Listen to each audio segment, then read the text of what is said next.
L'invité du jour est un visage familier du petit.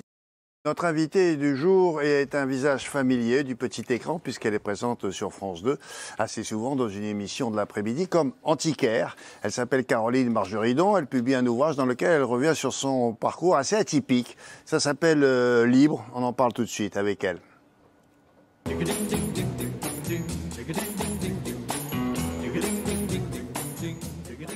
Bonjour. Bonjour William. Comment ça va? Très bien, et vous? Pas mal. Ouais. Alors vous êtes antiquaire, Bonjour. mais je serais tenté de dire que vous êtes antiquaire depuis pas mal de temps puisqu'on parle de vocation. Vous êtes un bel exemple. Vous avez commencé à quel âge? 5, 6 ans? Oh non, je pense que j'ai commencé dans le ventre de ma mère, dans son nombril. Je l'ai regardé comme ça à travers le nombril. Mais votre maman, elle était pas antiquaire. Elle était antiquaire, Ah elle ouais? était en fleurs. Elle Et avait donc des le boutiques. bazar, c'est normal, c'est l'ADN alors. Exactement, je Hein? pense que c'est mon ADN. J'ai dû être brocanteur déjà dans le ventre et ça bougeait dans tous les sens. Alors cette passion pour les antiquités vous a donné envie de... Alors c'est ça qui est très curieux, vous racontez ça, vous a donné envie de vieillir plus vite, de façon à être plutôt adulte et donc exercer le métier qui vous intéressait tant. Ah, mais moi, je voulais être vraiment à 5 ans. Vous le dites, à 5 ans, j'ai fait mes premières ventes et je voulais vraiment devenir marchande. Et je détestais l'école, William. C'était ça, mon problème.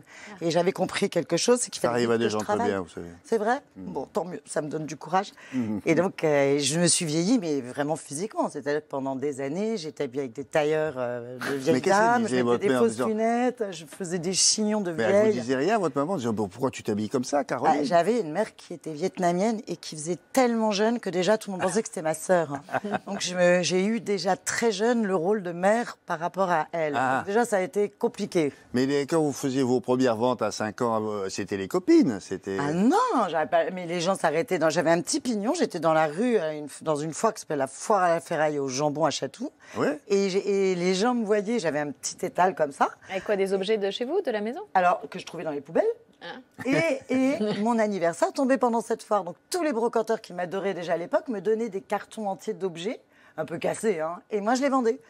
Mais je gagnais bien ma vie. Hein. Oui, oui. J'avais déjà compris le sens du business. Oui, déjà.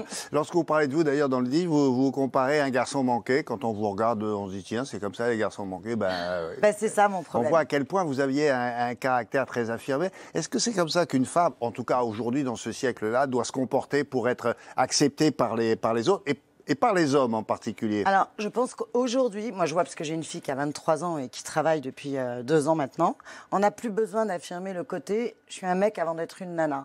Moi, je suis de la génération, il y a vachement longtemps quand même, hein, j'ai 55 ans. Et je pense qu'à mon époque, j'ai démarré, j'avais 15 ans pour de vrai, où là j'ai ouvert mon premier registre de commerce.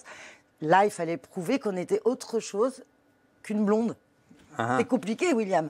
Je sais pas. Ben, Moi, je... Il a jamais été Si blond. je vous prêterai mes cheveux, vous verrez là. Si j'ai été blonde, mais c'est rare, c'est dans circonstances particulières. Dans des métiers comme le vôtre, là, plutôt artistiques, on va dire, hein, parce que voilà, vous touchez des objets qui sont souvent des objets d'art. Est-ce qu'il faut absolument avoir un protecteur ou un mentor, enfin un guide, quelque chose comme ça? Ça a été le cas pour vous? Ah Hein? ouais, moi j'ai eu la chance d'avoir un super protecteur, j'en parle d'ailleurs dans mon livre, Ouais. qui s'appelait Michel Meyer, qui était vraiment la Bentley des antiquaires. Ils étaient 5-6 à tenir vraiment le marché de la qualité et de... Alors, le problème c'est qu'il m'a appris et j'avais pas du tout les mêmes moyens que lui. Donc, bah oui, il m'envoyait acheter une paire de boules à savon à 100 000 $ à l'époque. Hein? J'avais 15 ans. Il quoi? m'envoyait. Alors, une petite paire de boules à savon, c'est des petites boules qu'on avait au 18e. Parce qu'à l'époque, bah, bizarrement, on se lavait quand même les mains. Oui, on apprend aujourd'hui Avec des à se petits laver les mains. Et ça coûte cher? Eh ben, moi, il me dit, va les acheter à New York. Je les vois en photo, je les imagine comme ça. J'arrive à New York, je vois 2 petits trucs comme ça. Là, je l'appelle et je lui fais, tu crois pas que tu t'es trompé? Il m'a dit, ça m'arrange qu'elle soit petite, il faut vraiment qu'elle soit comme ça. C'est moins cher. Et non, c'était super cher. Ah ouais, c'est comme d'accord. quand il m'avait envoyé contre Bernard Tapie pour lui acheter ce fameux bureau plat. Ouais. Que Bernard a acheté, évidemment, et pas moi. Mais au début de votre carrière, vous êtes fait peur quand même quand on vous envoie là-bas. Vous avez un souvenir particulier que vous racontez à New York avec un adversaire qui... Le fameux Bernard Tapie. C'était votre adversaire? C'était- Mais il je- était là-bas sur place? On était même dans le même avion. Je le Et regarde. il y allait pour ça? Il y allait pour le même meuble que moi. Et vous le moi, saviez dans l'avion? Alors lui, je crois qu'il s'est douté parce que les gens commençaient à savoir que j'étais une des acheteuses de Michel. Donc il s'est dit, de toute façon, qu'est-ce qu'elle fait? J'étais même pas majeure. Qu'est-ce que je fais dans un Concorde? Ça valait super cher le billet. Et quand on s'est poussé les enchères, il savait très bien que je venais contre lui pour acheter un bureau plat Louis XV. Et qui a gagné, au fait? Bah, c'est lui, mais moi j'ai perdu 2 kilos pendant la vente parce que j'avais quand même on m'avait dit un 1 million, t'arrêtes. Mais 1 million, c'était. 1 million de l'époque. Oui, mais c'est comme si c'était 1 million d'euros aujourd'hui. Ah oui. Et on m'avait dit, dès que quelqu'un enlève ses lunettes, t'arrêtes. Mais le problème, c'est qu'à un moment, j'ai eu un doute. Est-ce que je regardais la bonne personne?